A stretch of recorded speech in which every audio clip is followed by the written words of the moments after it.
Ewie me no kenkan woma yatoro din ehiawo anwu. Ewura Paul Osene Ankoma. Eye ayesem abasem ana ofa edikan chapter 1. Be kono na abrewa ni bie. Abranti no nyamfo bi tenase a na ofre na kosi beko. Akura bi a eben do abira ofre ho dome abra na wo akosi beko. Akosi tu so kakrape na maame ne papa ka baby oboso kuro. Ona na akua ni bie na etete no kosi se enyini fefefe. Ona na kire ni din asese obae kumburu mu. Ene se sa abra wo akosi no na dome abra ne nkura atwa ho hia anya oko won sase ho. Isanse na eno ni bie ya abrewa na ne nsam ni brebinti. Ontimi amfa akosi be ko ankosuku. Onyine kakra no na oso nkrante mu yiyi ufuwa bi a ona na kire no ho. Enye adoyinko na odisi na ni free kakra no oso etuo mu kana brabo ho. Ewum se na akosi be ko anyini nanso na onte ne papa ne maame wuo no nka papa. De na onanane ne kunu de ye no mposine won yafumba. Da bia akosi ko afuom no ohunu se eche bi san koku dua bi so. Na eche no akere yie. Nanso na ensei bia nti eyihwei. Ehwa na awose gu no. Oma eche iso eni efie drain. Obu efie pe na obo onana ma ne kire no de ohunu eche no. Eye no yina na no si ye pe na ohunu se onana no ho abo no. Akwasi de na oni se na sema wa beka no na eye onana na rehunti. Okay. Ka kire onana se na ye nso ne asemban a woti ne suo.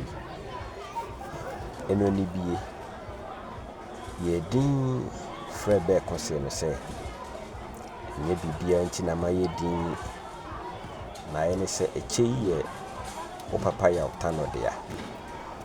Me pesa nka mama ewe free wose ne wuni afia sara wu kura bra mete ase nanso amasa akosi de na oni se wanya awono be man enye de obi ho ani nti wama asem no anye na asem kura da bia akosi free afuom aba obeto onana se oti awiem akosi bisa onana ise nana na edien ne awia jirejire mu tenayi onana buya no se akosi ho mfa me kura na no si ai siye ne fia ofe bafua anwasem me se na ade tun ti se akura boofra afie no mu yeyi na eno ni bie beka se menana nhyewo ayreho awie yi ne wu aben na aburo sukura ne afi akosi beko free ayreho mu ka se nana na eden na wahunu nti a wo ka me ayreho semsei enei onana buya na se ma mene akrabo nan na mafibia ye ka ho miensa nti akaba ko na da mefe no na wonim se wonni na biem oto aso se ye no kwasem trodo na beba mu nso eda no de ebe ku onana wo aduani sei anka wɔ mu biara no ɛfiri sɛ na wɔn nyinaa werɛ aho. Ɛduru anwummerɛ no ɛne ne bie frɛ Akwasi baa ne nkyɛn see no sɛ, Akwasi, sɛdeɛ awia yi mehyee woɔ no me nna abɛn, na wonim sɛ me ne wo tenaeɛ menni hwee a mede agya wo. Ofuwa yi ara na hwɛ so yie. Sɛ ɛhia wo sɛ dan mpo a ntɔn anaa mfa nsi awowa na obi nim ebia ɛnam so dabi wobɛyɛ yie. Ɛno ne bie toa so sɛ, ohia mu na mefiri woo papa, na ohia mu na ɔde wuiɛ. Nti Akwasi, afotuo a mede ma wo a ne sɛ, ɛhia wo sɛ dan a ngu ansa na ɔnana yi bɛwie ne kasa no. Ɔka kyerɛ Bɛɛko sɛ wadi kan ne Bɛɛko wɔ Fagyaa saa yɔ akasa afa ne ba mmirikuwa ho nti, sɛ da bi ɔni hɔ a mmirikuwa na ɔnware no. Wɔdi nkɔmmɔ yi yie ansa na wɔkɔda. Anadwo no deɛ na sei ankɔ Bɛɛko ani so. Adwemmene nko ara. Adeɛ bɛkye na ɛsɛ nyinaa na onipa nkwa so rete. Ɛno nti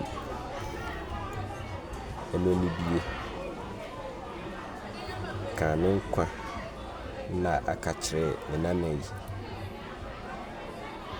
Afei deɛ na ne kasa mpo asesa. N'anim so ato hɔ a ama ne nsa tea mpo apoapoa. Afei na Akwasi Bɛɛko ahunu sɛ ampa ɔnana asɛm no aduru so. Ɛfiri abosome 12 mu ɛkɔsi n'afe soɔ deɛ, Akwasi Bɛɛko ho antɔ no sɛ ɔnoa nsuo anoa nie. Anadwofa a obiara da no na Akwasi anoa nsuo nie a ɔnana. Afe a ɛne ne bie hyɛeɛ no duruiɛ. Anwummerɛ bi a Akwasi Bɛɛko firi afuom aba no, ɔbɛtoo sɛ ɔnana te hɔ bosaa. N'ani bɔɔ Akwasi anim pɛ na ɔfee akoraboɔ a aka no. Ɛwom na aberewa ne bie atɔ bradeɛ, nanso omia n'ani kaa sɛ, me nana kyekyere wo werɛ, na asamando deɛ obiara bɛkɔ hɔ bi. Ɔtoa so sɛ, mmom asɛm baako a mede asie woɔ ne sɛ, mmɛdua a ɛwɔ afuo no mu no, ɛmu baako de aberewa ne bie tumi kasa duru yaa nie ɛna ɛgyaa mu. Ayi a dɔme abrafoɔ yɛ aberewa yi deɛ yɛnka. Mmabaawa, mmeranteɛ, nkɔkora, mmerewa nyinaa sui ma wɔn ani yɛ sɛ ɛgya. Anwanwasɛm koraa ne sɛ, mmɔfra nyinaa yɛ no ayie sɛdeɛ sɛ. Deɛ nti a mmɔfra nyinaa suu bie ne sɛ, berɛ a ɛmu te aseɛ no na ɔnnɔ bi ntan bi. Yei nti ne nkyɛn a na mmɔfra pii kɔdi afoofi. Sɛ ɛduru awia bi na